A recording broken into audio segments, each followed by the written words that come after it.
আল্লাহর কথা কত সত্য, আল্লাহর কথা কত সত্য।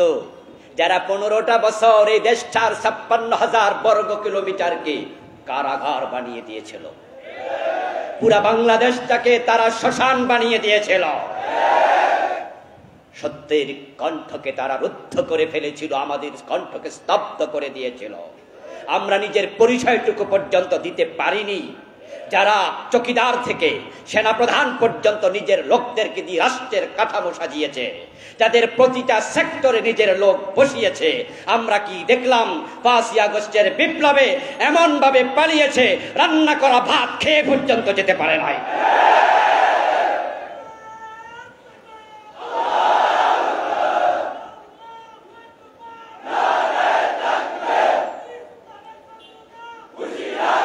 আমার প্রিয় ভাইয়েরা, জালেম সফল হয় না, কথাটা কার? 28শে অক্টোবরে লগি বৈঠার ঘটনার পরে মানুষের উপর নৃত্য করে তারা তখন ক্ষমতায় আসলো। ক্ষমতায় আসার পরে 5 বছর আমাদের উপর আরো জুলুম চালালো, পুরা জাতির উপরে চালাইল। খালেদা জিয়ার মতো একজন সিনিয়র নাগরিক, এদেশের তিনবারের সাবেক প্রধানমন্ত্রী, উনার স্বামীর বাড়ি থেকে পর্যন্ত উনাকে বের করে দিল। আচ্ছা আমার প্রিয় ভাইয়ের, আপনারাই বলুন তো, একটু বিবেকটা কাজে লাগান তো। আচ্ছা, খালেদা জিয়া যে বাসভবনটায় ছিল, ধরে নিলাম এটা দেশের জায়গা, আওয়ামী লীগের কথাই ঠিক, এটা সরকারি জায়গা, ধরে নিলাম। আচ্ছা, এই সরকারি জায়গাটা থেকে বের করে দিয়া এখানে আরেকটা বাড়ি বানাতে হবে, দেশে কি জায়গার অভাব পড়ছে?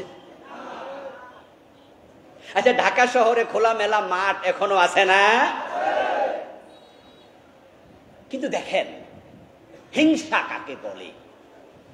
প্রধানমন্ত্রী সাবেক এবং বয়সে এই প্রধানমন্ত্রী সে 1 বা 2 বছরের সিনিয়র, বাড়ি থেকে বের করে দিল। কাঁদতে কাঁদতে বের হলেন। আমাদের নেতাদেরকে ধরে ফাঁসি দিয়ে দিল, হাজার হাজার মামলা ঠুকে দিল। 5 বছরের জুলুম আকাশ পরিমাণ উঁচু হয়ে গেল। আমরা ভাবছি পরের বার, এবার মনে একটা পরিবর্তন হবে। আল্লাহ বলে না, ফাতাহনা আলাইহিম আবওয়াবা কুল্লি শাই, আমি নিয়ামতের দরজা আরো খুলে দিলাম। আবার পাস। পরের 5 বছরে আরো জুলুম, আরো জুলুম, আরো জুলুম। অলরেডি এবার ফাঁসি দেয়া অনেকেরই শেষ, নতুন নতুন জুলুম। আমরা ভাবছি এবার মনে একটা পরিবর্তন হবে। আল্লাহ বলে না, ফাতাহনা আলাইহিম আবওয়াবা কুল্লি শাই, আমি দরজা এখনো বন্ধ করি নাই, নিয়ামতের দরজা আরো খুলে দিলাম। আবার ক্ষমতায় আসলো, 15 বছর চলে গেল। আমাদের এক নেতা তো বললেনি আন্দোলন আন্দোলন, কই এবছর না সে বছর মানুষ বাঁচে? বলছে কিনা, বলছে কিনা? অর্থাৎ তিনি তিরস্কার করছিলেন, তিনি তিরস্কার করছিলেন যে না, আমাদেরকে তোমরা সরাতে পারবা না। প্ল্যান ঘোষণা করলো 2041, 241। কথা কিন্তু বুঝলেন এই আয়াত কিভাবে মিলে? ওরা যখন সীমা লঙ্ঘন করলো নিয়ামত পেয়ে, হাত্তা ইদা ফারিহু বিমা উতু আখাযনাহুম বাগতাতান ফাইযা হুম মুবসিলুন। এবার আল্লাহ বলছে, যখন তারা আমার নিয়ামত পাইয়া সীমা লঙ্ঘন করতে থাকলো, আখাযনাহুম বাগতাতান, শব্দ দেখেন, আমি তাদেরকে হঠাৎ করে ধরেছি। হঠাৎ, ভাবতে পারেনি 5 তারিখে পলাতে হবে। 4 তারিখ যদি জানতো তাদের 300 এমপি পালিয়ে যেত। আচ্ছা, তারা যদি 4 তারিখে জানতো যে 5 তারিখ পলাবে, তাহলে নেতারা থাকতো এই দেশে? এই যে ইন্ডিয়ার কাটা তারের বেড়াবুড়া আছে না, তার মাছ ছিঁড়া ঢুকে যেত।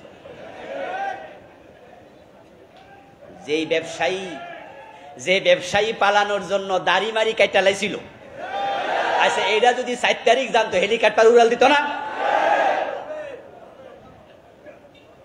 এবং যিনি 5 তারিখ পালালেন, তিনিও কি জানতেন?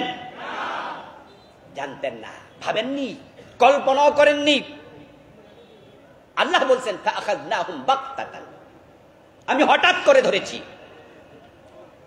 ফাইযা হুম মুবসিলুন, এরপর আল্লাহ বলছেন এই মানুষগুলো যখন আমি ধরলাম তখন তারা আর দিশা খুঁজে পেল না, শাড়ি কাপড় নিয়া রান্না করা খাবার খেয়ে যাবে। সেনাবাহিনী বলে সময় আর নাই, তাড়াতাড়ি ওঠন। এই আয়াতের সাথে এই জালেমদের 100% মিল আছে না? তাহলে এবার আপনাদের বলতে হবে এই পরাজয়, এই জুলমের প্রতিশোধ নিয়েছেন কে? সরাসরি আসমানের মালিক। তাহলে আমরা আল্লাহকে যখন নিজেদের রব মেনে নিলাম, আল্লাহর উপর 100% ভরসা করলাম, আমাদের পক্ষে আল্লাহ আছে না নাই? আলহামদুলিল্লাহ, আলহামদুলিল্লাহ, আলহামদুলিল্লাহ। যাদেরকে 1 তারিখে নিষেধ করে দিল, 5 তারিখে যখন তাদের নিয়োগকৃত সেনাবাহিনীর প্রধান মিটিং ডাকে, 1 নম্বরে আমির জামাতকে ডেকেছে। ওনার নাম 2 বার নিয়েছে, অন্যদের নাম নিয়েছে কয়বার? 1 বার। এর কারণ এটা আল্লাহর ওয়াদা, ইন্নাল্লাহা মা'আস সাবিরিন। আচ্ছা, আমরা কি 15 বছর ধৈর্যের পরিচয় দেই নাই? সুবহানাল্লাহ, সুবহানাল্লাহ। 28 অক্টোবর লগি বইটার তাণ্ডবটা যখন চলছিল, তখন আমির জামাত শহীদ মতিউর রহমান নিজামী রাহিমাহুল্লাহ উনি বক্তৃতা দিচ্ছিলেন। ওনার খুতবা তখন, বক্তৃতা তখন পল্টনে চলমান ছিল, এখনো ইউটিউবে আছে না নাই? যখন লগি বইটা দিয়ে আমাদের ভাইদেরকে সাপের মতো পিটিয়ে মেরে লাশের উপর লাফাচ্ছিল, আমির জামাত তখন বক্তৃতায় রত। দেখেন ধৈর্যশীলদের আল্লাহ ভালোবাসেন, আর আমাদের নেতারা কতটা ধৈর্যের পরীক্ষায় উত্তীর্ণ হয়েছেন। আল্লামা শহীদ মতিউর রহমান নিজামী রাহিমাহুল্লাহর মুখ থেকে ওই সময় কর্মীদেরকে উত্তেজিত করার মতো একটা শব্দ তিনি উচ্চারণ করেন নাই, একটা শব্দ বলেন নাই। সেদিন আমাদের ওই পল্টনের সমাবেশে যদি 10,000 লোক থাকে, 5,000 লোক থাকে, আর উনি যদি বলতেন যে আমাদের ভাইরা শহীদ হচ্ছে, আপনারা 5,000 একসাথে মার্চ করুন, একটু উত্তেজিত করে দিতেন, তাহলেই সেখানে আমরা যে 10-12 জন শহীদ হলাম তা নয়, বরং আমাদের লোকদের হাতে তাদেরও হাজার হাজার শত শত মরে যেত। কিন্তু তিনি এতটাই ধৈর্যের পরিচয় দিয়েছেন, একটা উত্তেজনার শব্দ। প্রিয় নবী মুহাম্মদ সাল্লাল্লাহু আলাইহি ওয়াসাল্লামকে আমরা নেতা হিসাবে পেয়ে খুশি। এজন্য আমরা দুনিয়ার কোনো ব্যক্তিকে আদর্শ মানি না। যদিও আমাদের কিছু ভাইয়েরা না বুঝে বলে আমরা নাকি মওদুদির অনুসারী, কিছু আলেম এ কথা বলে, উনারা মওদুদি মতবাদ প্রচার করে। অথচ তাদের জ্ঞাতার্থে বিনয়ের সাথে আমরা হাজার হাজার মানুষকে সাক্ষী রেখে বলছি, মাওলানা মওদুদিকে আমরা ফিকার ইমামও মানি না, আকীদার ইমামও মানি না। উনি আমাদের একজন অন্য নেতার মতো একজন নেতা মাত্র, তিনি আদর্শ না। আমাদের আদর্শ শুধু মুহাম্মদুর রাসূলুল্লাহ।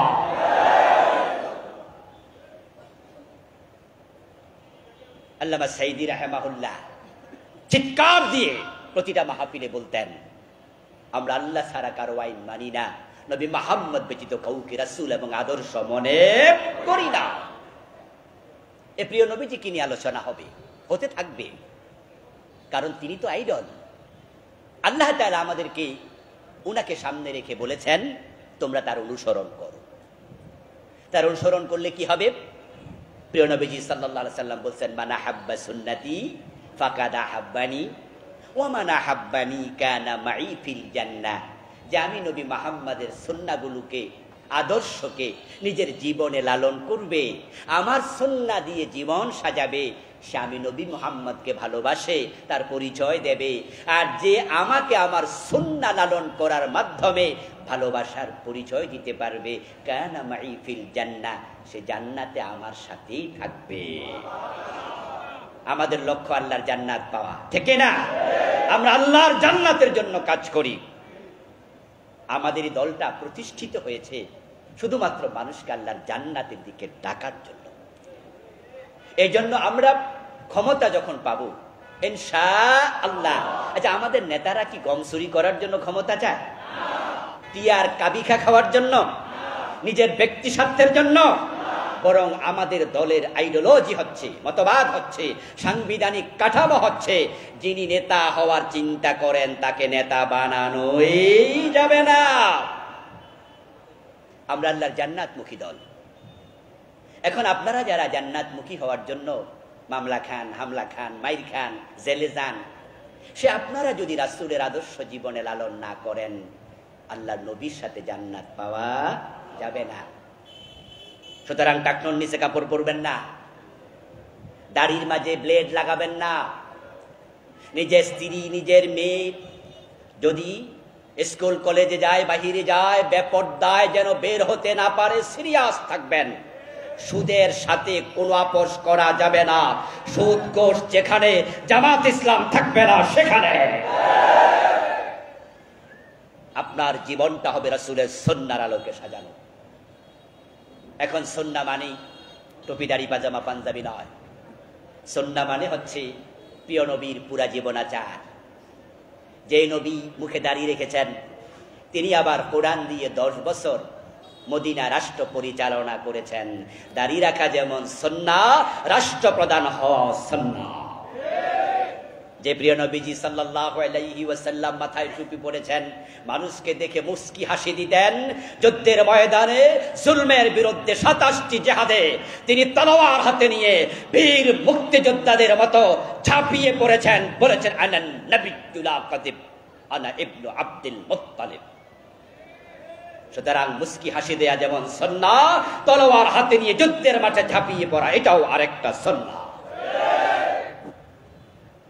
আমার প্রিয় ভাই, রাসূলুল্লাহ সুন্নাহ বাংলাদেশে এখন দুভাগে বিভক্ত। এক ভাগ হচ্ছে মিষ্টি সুন্নাহ, আর এক ভাগ হলো তিতা সুন্নাহ। যে সুন্নাহ পালন করলে হামলা হয় না, মামলা হয় না, জেল হয় না, জুলম হয় না। যে সুন্নাহ পালন করলে সালাম বেড়ে যায়, মানুষ ভালোবাসে। যে সুন্নাহ পালন করলে পরে কেউ আপনার বিরুদ্ধে কথা বলবে না, ওই সুন্নাহ সব পীর, সব আলেম, সব বুজুর্গ, সব মুসলমান একসাথে গ্রহণ করেছে। টোপের সুন্নাহ, দাড়ির সুন্নাহ, তাসবির সুন্নাহ, মিসওয়াকের সুন্নাহ, পাগড়ির সুন্নাহ সবাই গ্রহণ করেছে। ডান পা দিয়ে মসজিদে প্রবেশের সুন্নাহ, বাম পা দিয়ে বের হওয়ার সুন্নাহ, আল্লাহু আকবার বলে নামাজ শুরু করার সুন্নাহ, সালাম ফিরিয়ে নামাজ শেষ করার সুন্নাহ, 3 রাকাত মাগরিবের ফরজের সুন্নাহ, 4 রাকাত ইশার সুন্নাহ। সুন্নাহ মানে রাসূলের জীবনাচার, সবাই গ্রহণ করেছে, কেউ দ্বিমত করে না। কিন্তু যেই হক কথা বললে চাকরি চলে যায়, ইমামতি চলে যায়, আল্লাহর জমিনে আল্লাহর দ্বীন কায়েম করতে হবে, না হয় আল্লাহ ছাড়বে না। আল্লাহর ইসলামকে জীবনের সব জায়গায় প্রতিষ্ঠিত করার নামে কামতে দিন। সেই কামতের দিনের কথা বললে পীরের মুরিদ কমে যাবে, খতিবের চাকরি চলে যাবে, ইমাম সাহেবের ইমামতি থাকে না। তাই অনেককেই হক কথা বলতে দেখা যায় না।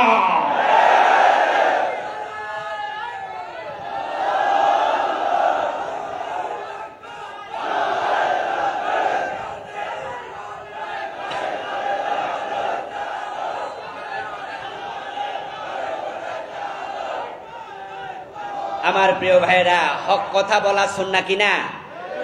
আল্লাহর জমিন আল্লাহর আইনে পরিচালনা করতে হবে, এই বিধান কায়েমের চেষ্টা করা আল্লাহর নবীর দ্বীনে আছে না নাই? এটাও তো রাসূলের সুন্নাহ। সুন্নাহ মানে জীবন চরিত, জীবনাচার। তো রাসূলুল্লাহ সাল্লাল্লাহু আলাইহি সাল্লামের কাছে প্রস্তাব গেল, হুজুর ওই মহিলা চোর ধরা পড়ছে, তার হাতটা না কেটে একটু অন্য শাস্তি দেয়া যায় কি? একটু ভাববেন কি? প্রিয় নবীজি জবাব দিলেন, লাওয়ান্না ফাতিমাতা বিনতা মুহাম্মাদিন সারাকাত ইন্না মুহাম্মাদান লা ইয়াকতাউ ইয়াদাহা। ওই মহিলা নয়, যদি মুহাম্মাদের মেয়ে ফাতেমা চুরি করে, আমি ফাতেমার হাতটা, কারণ চোর হাত কাটতে হবে, বিধানটা কার? এই বিধান কার?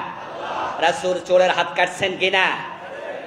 53 বছরের বাংলাদেশে কয়জনের কাটছেন? তো টুপির সুন্নাহ মানলেন, পাঞ্জাবির সুন্নাহ মানলেন, চোরের হাত কাটার সুন্নাহর খবর কি? হযরত ওমরের ছেলে আবু শাহামা মদ পান করেছে, হযরত ওমর তাকেও 80 বেত্রাঘাত করেছেন। আল্লাহর হাবিবের বিধান তিনি বলে গেছেন, মদ পান করলে বেত্রাঘাত করতে হবে। হযরত ওমর নিজের ছেলেটাকে ছাড় দিলেন না। 53 বছরের বাংলাদেশে মদখোরকে 80 বেত দেওয়া হয়েছে কয়দিন? এই সুন্নাহটা যে দেশে নাই, অথচ 92% মুসলমান এই সুন্নাহর পক্ষে কথা বলে না, আল্লাহর আইনের পক্ষে কথা বলে না। এমন ইমাম, পীর, খতিব, বুজুর্গ আছে না নাই? দাড়ির সুন্নাহ মানলো, টুপির সুন্নাহ মানলো, মদ পানকারীকে 80 বেতের সুন্নাহ দিতে হবে এটা বলে না। কারণ সে কথা বললে মদখোর নারাজ হয়ে যাবে, আর হতে তো পারে তার মসজিদের কেশিয়ার নিজে মদের ব্যবসা করে। মেসওয়াকের সুন্নাহর ওয়াজ করলেন, কিন্তু সুদ খাওয়া হারাম, ইসলামে সুদের কোনো অস্তিত্ব নেই।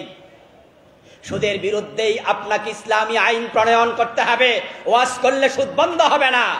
ইসলামী আইনের জন্য হুজুর কথা কেন বললো না?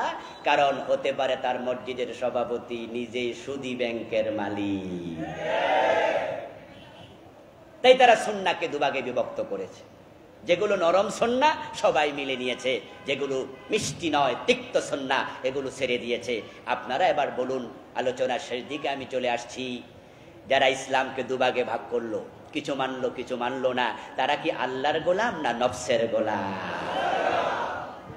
আল্লাহর বক্তব্য হলো বিসিলমে, ইসলামে পুরা ঢোকো, অর্ধেক মেনে জান্নাত পর্যন্ত পৌঁছা যাবে না। আলহামদুলিল্লাহ, 53 বছর পরে আল্লাহ আমাদেরকে এবার সুযোগ দিয়েছেন। এমন সুযোগ আমি আমার জীবনে পাই নাই। আমার বয়স 50 প্রায় চলছে। স্বাধীনতার পরে এই সুযোগ আর দ্বিতীয়বার আসেনি। এবারে এসেছে। 72-এ সংবিধান লেখা হলো। 72-এর পর থেকে সরকারগুলো নিজেদের প্রয়োজনে তারা সংবিধানের ধারা উপধারা চেঞ্জ করেছে, কিন্তু পুরাটা সংবিধান পরিবর্তন করে ফেলবে এমন সাহস কোন সরকার করেনি, সুযোগও ছিল না। কিন্তু বর্তমানে 5ই আগস্টের বিপ্লবের পরে এমন সুযোগ এসেছে। এই অন্তর্বর্তীকালীন সরকার যদি চায়, গণভোটের ব্যবস্থা করে এই সংবিধান বাদ দিয়ে নতুন করে সংবিধান লেখার সুযোগও আছে না নাই? এমন সুযোগ যে আল্লাহ দিলেন, আল্লাহর দেয়া সুযোগটা আমরা কাজে লাগাতে চাই। ইসলামের পক্ষের জনতা এক হয়ে যাও, সব আলেম ওলামা ঐক্যবদ্ধ হয়ে যাও, 92% মুসলমান ঐক্যবদ্ধ হয়ে যাও। মুসলমান ঐক্যবদ্ধ হয়ে গেলে সংবিধান লেখার প্রয়োজন হবে না, সরাসরি আল্লাহর কোরআনকে সংসদে ঢুকিয়ে দেওয়া যাবে।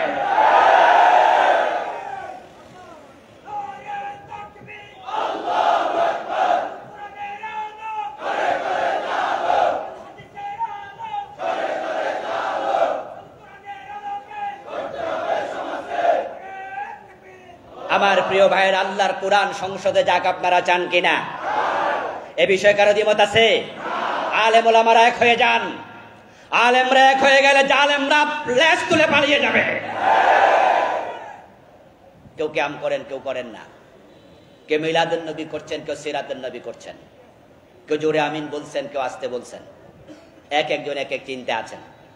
কিন্তু যখনই আমরা আপনার এই চিন্তার পক্ষে দলিল চাই, তখন কি আপনি বেদ, গীতা, মহাভারত থেকে দলিল দেন? তখন আপনি বলেন যে আমি যে আস্তে আমিন বলি এটা হাদিসে আছে। এই ভাই, আপনি জোরে কেন বলেন? আমি যে জোরে বলি এটাও হাদিসে আছে। ভাই, আপনি উপরে হাত বাঁধেন কেন এখানে? বলে এটা হাদিসে আছে।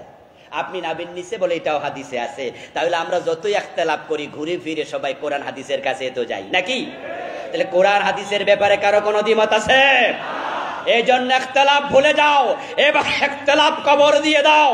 সব আলেম কোরআন কায়েমের ব্যাপারে একমত হয়ে যাও। যদি হতে পারি, আগামীর বাংলাদেশ ইসলামের বাংলাদেশ হবে।